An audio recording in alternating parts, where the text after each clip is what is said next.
Breaking news, Israel এবং Hamas আবারও যুদ্ধ শুরু হতে পারে।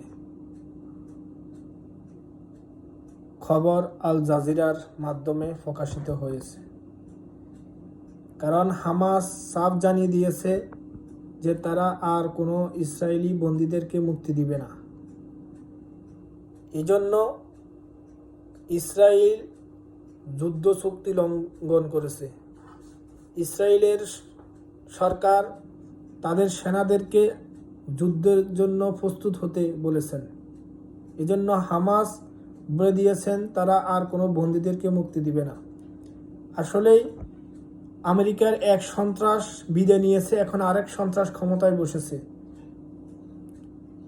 এজন্য আমেরিকা চেয়েছিল যে গাজাকে তারা তাদের নিয়ন্ত্রণে নিয়ে ইসরায়েলের হাতে তুলে দেওয়ার জন্য। এই প্রস্তাবকে প্রত্যাখ্যান করার কারণে এখন এই আমেরিকার সন্ত্রাস ইসরায়েলকে আবারও হামাসের বিরুদ্ধে লেলিয়ে দিয়েছে। আমেরিকা এবং ইসরায়েলকে যতদিন পর্যন্ত ধ্বংস না করা যাবে পৃথিবীতে কোনো রাষ্ট্র নিরাপদ নয়।